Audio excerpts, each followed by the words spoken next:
Let's, of course, start with what is happening in the United States of America.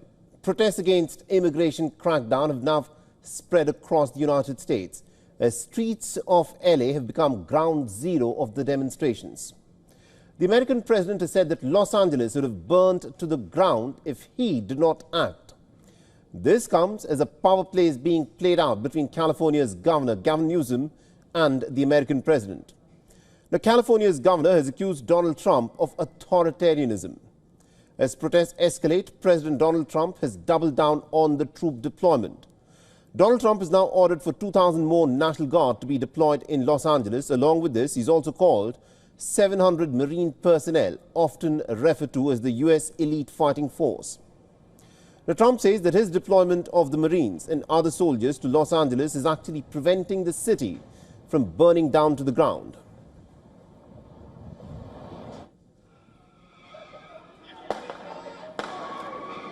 And earlier in the day, protesters and the police, in fact, came face to face in Santa Ana area of southeast of Los Angeles, where sounds of flashbangs and firecrackers were witnessed exploding in distance.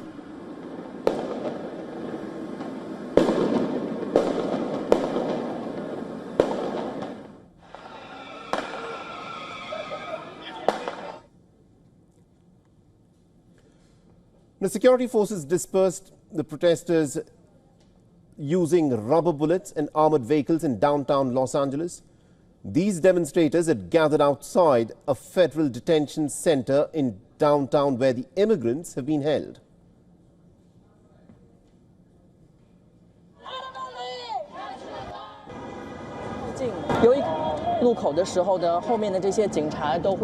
The National Guard forces had formed a human barricade to keep people out of the building. Later, the personnel moved up the street, starting to push the people from the scene and also firing less lethal ammunition, such as gas canisters.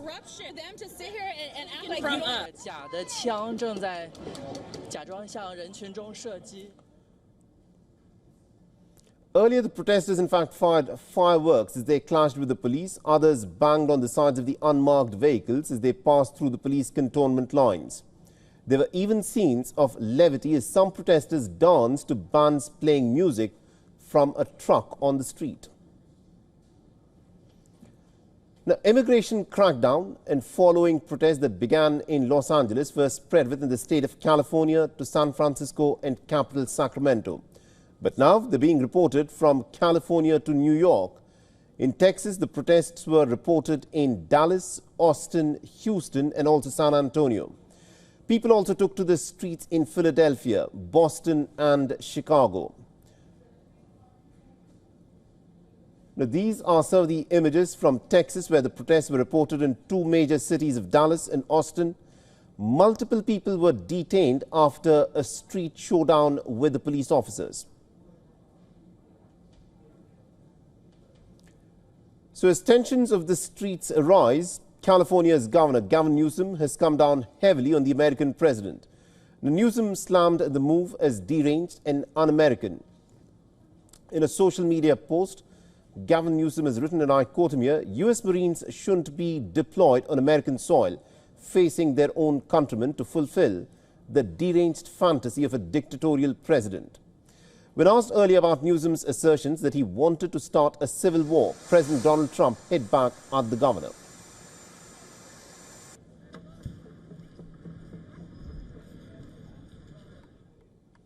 You want a civil war on the streets of America? No, that's just the opposite. I don't want a civil war. A civil war would happen if you left it to people like him. And I liked him. You know, I always got along with him. Never had a problem with him. But he's grossly incompetent. All right, so that is what the American president had to say.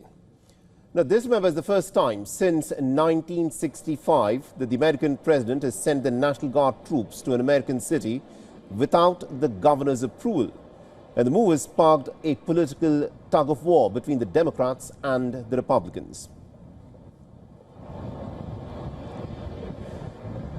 All right, now to give us more perspective in terms of what is unfolding at this moment in the streets of America, we are joined by our correspondent Susan Tehrani, who is joining us live from New York. Susan, these are pretty large protests. Firstly, talk to us about the scale of these protests, and secondly, about this political slugfest that has started off between the American President Donald Trump and California's Governor Gavin Newsom, when Newsom has used some pretty strong language, describing this as the deranged fantasy of a dictatorial president. Give us a sense of what's happening there. Yeah, these images that we're seeing coming out of Los Angeles and to an extent San Francisco and Northern California were peaceful in the very beginning. What started as sort of demonstrations and anti-deportation protests have now really spiraled into images of looting across California, notably in downtown Los Angeles, and also individuals and protesters, some of them outside agitators, according to local authorities, coming from outside. Some call them professional protesters, throwing cylinder blocks at police officers and even demonstrators, one group of demonstrators to another. So the situation looks like it doesn't seem like it's under control, even last night, which was the fourth night of protests. Then you talk about this tug of war between Gavin Newsom and President Donald Trump. That was expected. California deals with immigration very differently than perhaps what the Trump administration is dealing with. However, if it's going to be a hill to die on for someone like Gavin Newsom and the Democrats, law and order and immigration may not be the issue to go head to head with Donald Trump on. They can go on the tariffs, on the economy, on a slew of other issues. But for the most part, unsurprisingly, most Americans want to see law and order, and they don't want to see illegal immigration. Now, how to deal with illegal immigration is one thing. How to quell protesters, again, is one thing. But to go head to head with just generally the policies of anti-illegal immigration, that might not be a winning point for someone like Gavin Newsom, who's the governor of California and who hopes to be a rising star. Interesting. Susan, do stay on with us because I want you to weigh in on another big story that we are tracking on WION. But for now, though, thank you very much indeed for getting us the details on this story. And to tell us more in terms of what is happening at this moment about these immigration raids and also the political slugfest that this has started off, we're joined on this broadcast by Professor John Ports, who's a professor of political science at the Northeastern University. He's joining us on this broadcast from Boston. Now, Professor Ports, thank you very much indeed, sir, for speaking to us here on WION. Now, one would not expect that an issue such as immigration and how it is dealt with would become this kind of an ugly political war of words. Trump claims if he had not intervened, then Los Angeles would have burnt down. But Gavin Newsom has hit back saying that this is a deranged fantasy of a dictatorial president. What are we to make of these statements that are coming from the American political leaders? I think it is definitely an example where the national government and the states are coming to direct conflict on this. And I think the point being that Newsom's point being that typically in a situation like this, there's a process whereby the local police, then the county police, then the state of enforcement authorities kind of escalate together, working together to try to address this. And President Trump moved quickly and called in the National Guard before that process had taken place. And I think that's a major part of their objection. You know, this is the first time since 1965 that the American president has in fact sent in the National Guard without a governor requesting for it. You know, considering that this is unprecedented, it's not happened in the last 60 odd years. What is Donald Trump trying to do here? Is he trying to prove a point that he's the one who's actually hard on immigration, while Gavin Newsom is not actually cracking down on illegal immigration in the manner the Republican president wants to? Certainly there's a political side to this. You're absolutely right. And I think the reporter brought that up as well. From Donald Trump's perspective, he's one who acts first. He's going to act quickly. He's been doing that since day one of his administration with all the executive orders. And so he wasn't going to wait. And he thinks that, and I probably rightly so, this is an issue. Immigration, law and order around immigration is one that he thinks is a winner for him at the national level. And I think he's pushing hard on it.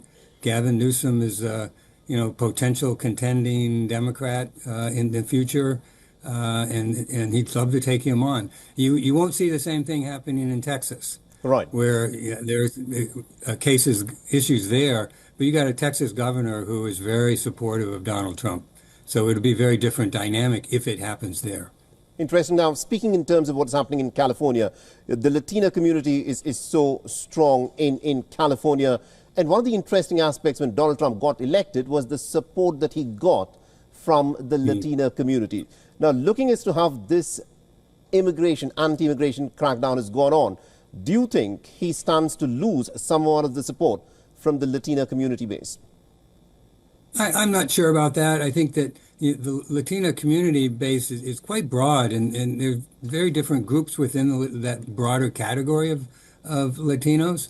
And I think that it's a very diverse group. And I think the pushback here is pretty strong. ICE is using methods that, in this case, I think they were going into places of employment and picking people up out of their place where they were working, like Home Depot and other stores. And that was what I think crossed the line for some people. Right. And there also the initial intent was to pick up people who had criminal records, but they've gone beyond that. Interesting. Thank you very much indeed, Professor Ports, for joining us and getting us all those insights there. My pleasure.